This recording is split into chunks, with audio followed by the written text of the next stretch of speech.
A Nintendo usa de uma renomada empresa de jogos e consoles, com jogos como Zelda, Mario, Pokémon e consoles revolucionários. Mas nem sempre ela foi assim, até porque ela foi fundada há 135 anos atrás, mais de um século.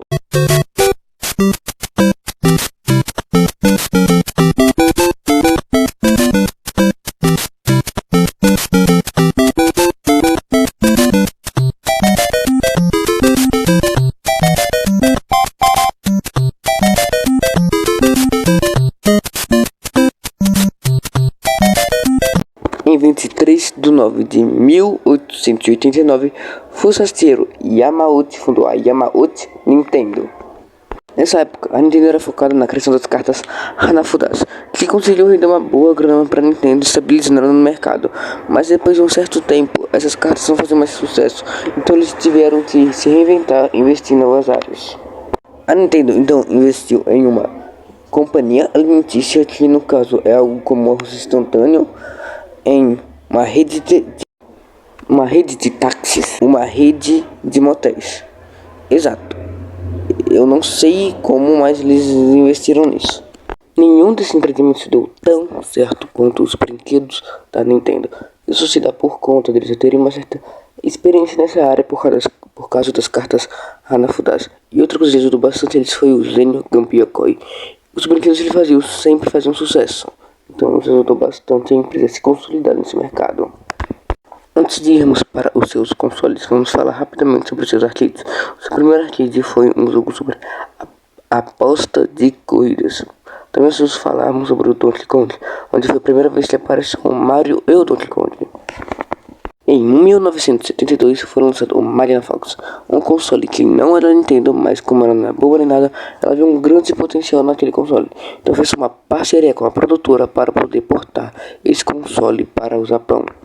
Mas depois eles tomaram vergonha na cara e lançaram o seu próprio console, sendo esse o Color TV Game, sendo uma cópia do ponto da Atari.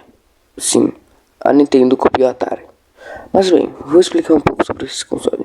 Ele tinha duas versões, o 6 e o 15, sendo que o 6 tinha 6 versões do Pong e o 15 versões do Pong. Também foi criado o Color TV Game Racing 102, o Color TV Game Block e o Computer TV Game. Durante o vídeo falarei brevemente dos consoles portáteis da Nintendo. Em 1980, Gunpei Yokoi criou seu primeiro console, o Game Watchman. Quando ele estava indo para o trabalho, ele viu que as pessoas estavam brincando com suas calculadoras. E ele pensou, e se eu pegasse a potência da calculadora e usasse ela para rodar jogos? E foi isso que ele fez. Cada um dos Game Watch tinha um minigame diferente, a não ser que você tivesse um Game Watch específico que lembra muito outro console. Em 1983, a Nintendo lança um console famoso para a comunidade retro gamer, no caso o Famicom. Talvez você não conheça por esse nome, mas você conhece pelo nome Phantom System, ou talvez Turbo Game, ou PlayStation, ou até mesmo o nome original dele, Nintendinho. Bem, essa quantidade de nomes se deve porque eles são cópias. Tirando o Nintendinho e o Famicom, o Turbo Game, o Phantom System, o PlayStation são cópias do Famicom, por exemplo. Ou usa esse nome. E, bem, como isso funcionava? Eles pegavam toda a engenharia do console e só trocavam a carcaça. Isso acabou em 1985, quando a Nintendo decidiu trazer o Nintendinho para o Brasil.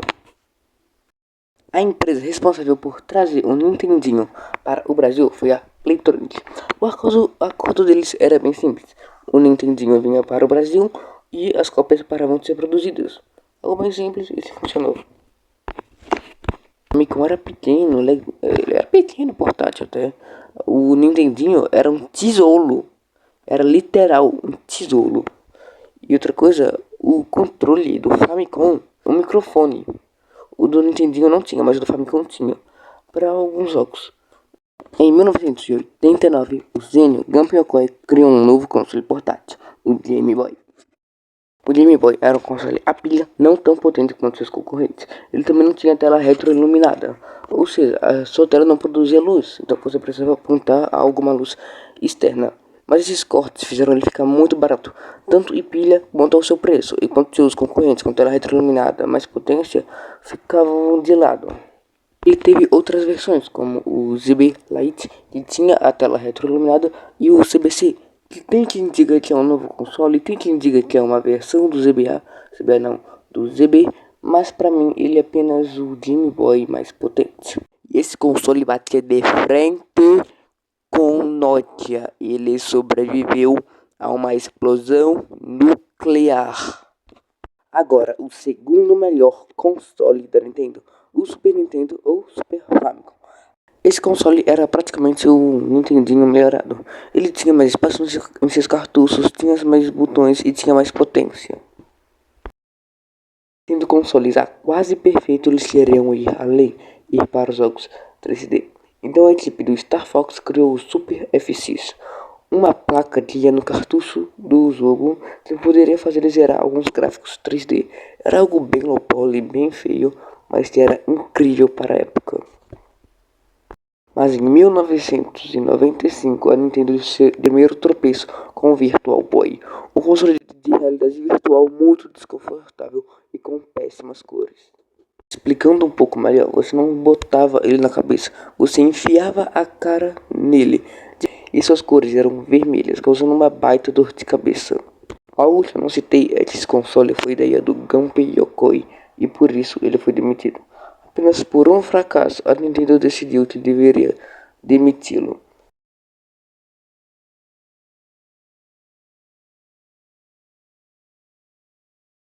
Em 1996, tivemos um console que não fez um grande sucesso, mas não era ruim, me refiro ao Nintendo 64. Os jogos desse console eram em cartucho, o que foi um grande erro da Nintendo, porque além dos cartuchos serem mais caros, eles também tinham menos espaço que os CDs, que era a mídia usada pelos seus concorrentes. Mas quero citar que aqui com Mario 64 foi criado o gênero Collectathon. O gênero ficou muito famoso na quinta geração de consoles, mas foi totalmente esquecido na sexta. Então, paia. E o controle dessa merda era Fate Doi. Em 2001 foi criado o Game Boy Advance, um console com alguns erros, mas mesmo assim era muito bom. O seu maior erro era ainda não ter a tela retroiluminada, o que foi corrigido na sua versão SP. Em 2001 também foi lançado o GameCube, um console propositalmente quadrado e pequeno para ele ser mais portátil. Ele aqui já usava DVDs, mais especificamente mini DVDs, o que isso também fez ele perder para Play 2. Acho legal falar que o controle dele era Fate Doi. Sério, o controle dele era muito feio também. Mas ele é muito amado por jogadores de Smash, porque o é do tamanho da sua mão. Em 2004 é lançado o Nintendo DS, um console com a aparência do Game Watch de duas telas. Um console que tinha touch na tela de baixo e Wi-Fi, algo que era bem raro na época. Você usava a tela de baixo para complementar os jogos.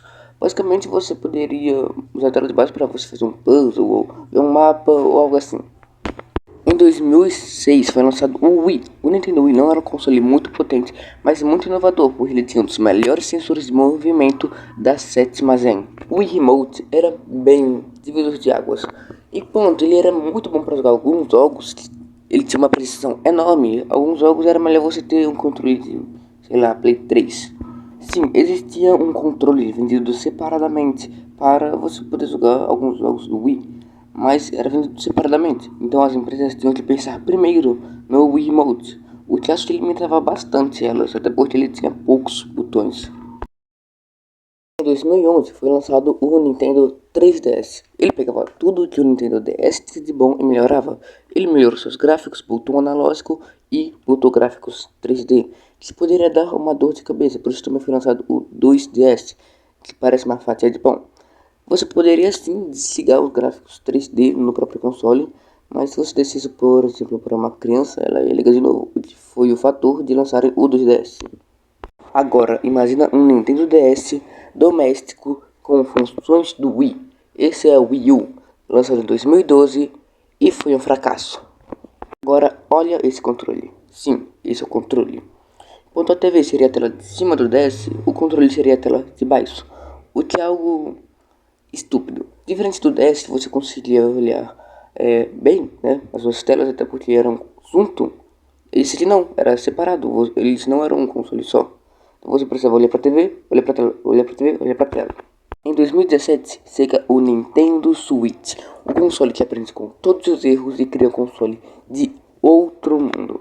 Esse console, que é tanto portátil quanto doméstico, tem várias funções, como no seu próprio controle, que você pode usar como portátil, pode fazer ele virar dois controles, é desconfortável, mas é um quebra-galho.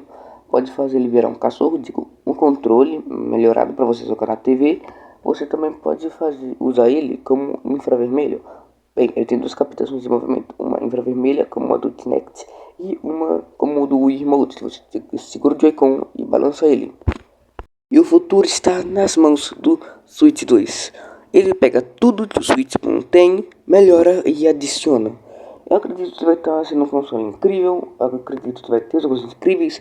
Mario Kart World, Donkey Kong Bonanza. Deve estar sendo tudo muito legal, né? Eu não tenho dinheiro para comprar. Mas aí o Switch não vai baratear. Eu vou comprar o Nintendinho. Vida de pobre é fora, né? Mas então, você viu o vídeo até aqui? Quero saber, o que você acha que vai acontecer no futuro? O Switch 2 vai vender bem? O Switch 1 vai passar o Play 2? Eu não sei, o futuro é algo bem traiçoeiro. Mas bem, se você viu até aqui, agradeço por valores do meu trabalho. Peço que deixe seu like e se quiser ver mais vídeos meus, se inscreve e ativa o sininho se quiser. Sei lá, eu esqueço que o sininho existe. Eu realmente esqueço que ele existe. Mas, bem, é isso. Obrigado por tudo. Espero te ver de novo. Valeu.